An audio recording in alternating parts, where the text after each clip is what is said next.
Let's go to Malcolm Nance. He's MSNBC's terrorism analyst. Malcolm was previously with the United States Navy for more than 35 years, working in naval intelligence. He's the executive director of the Terror Asymmetrics Project. And I think I want to pick up right where Matt left off, Malcolm, and that is the president talking about a major offensive, not a small incursion.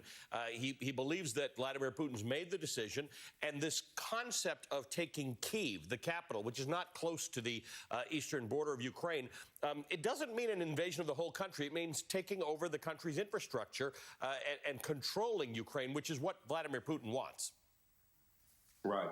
Well, I've been here in Kyiv and in Ukraine for the last month with the Terror Asymmetrics Project, analyzing the Russian army's order of battle and actually driving down the routes that we would think would be the main invasion routes through the country to see what is the possibility, the viability of the Russians actually invading, one, and two, taking the capital of Kyiv.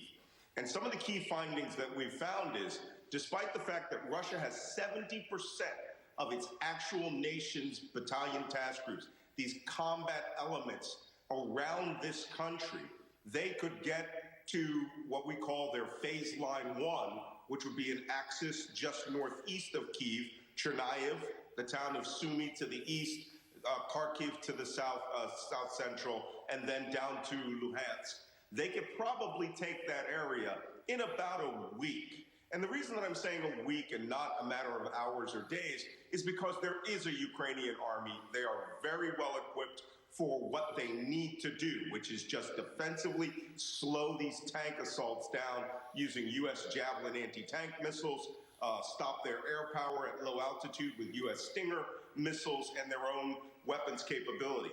But with regards to taking the capital of Kyiv, the study that we've done shows that they would have to invade on three axes. One coming straight down from Belarus through the Chernobyl nuclear preserve, which is a radioactive area, but they have weapons and vehicles that can bring them through.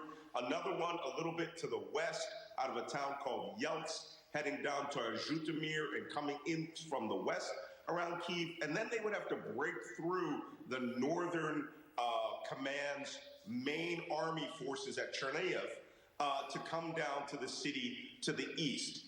They can get to Kyiv, and the assessment was that they could do it in 72 hours if they dedicate a lot of combat power, but they're not going to take this city. It's the size of Chicago, and the people here are ready to fight. So Russia can get here, but within the first phase line, it will be a tough slog. They will lose a lot of people. But they are reported to have as many as 180 or 190,000 troops ready to do this. As Matt Bradley was saying, it will be land, sea, and air.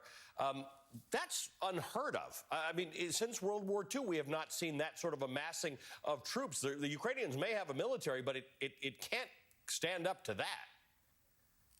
Well, it just depends on what the factors are. First off, I've taken part in 2 invasions with over 150,000 men and women.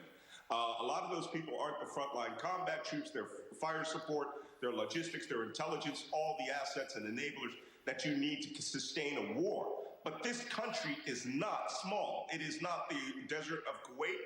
It is not the roads of, Iraq. This country's the size of Germany, Switzerland, and Austria.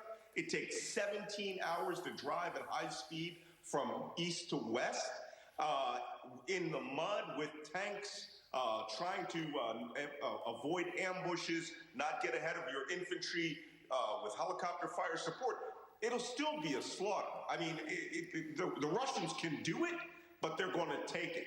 They're going to have to take very heavy casualties. The weather here is extremely warm right now. It's 44 degrees, whereas it should be 20 degrees. Like it was 3 weeks ago. And when I was down at the Donetsk battlefield just a week ago, it's a mud pit down there. Tanks can go through mud, but it slows them down. And the terrain here of these big wide open fields with woods around every part of them it's an anti-tank ambush nightmare for the Russians. So the Ukrainians can fight. There's a history of partisan warfare here. Russia can't take the whole country. They may be able to take the approaches up to the Dnieper River and maybe get parts of Kyiv surrounded. But there's just no way, even with the numbers that they have, that they could take all of Ukraine, and that would expose them to counterattacks and insurgency. Malcolm, stay safe. Good to see you, my friend. Thank you. Malcolm Nance for us in Kyiv. He's an MSNBC terrorism analyst and a veteran of the United States Navy.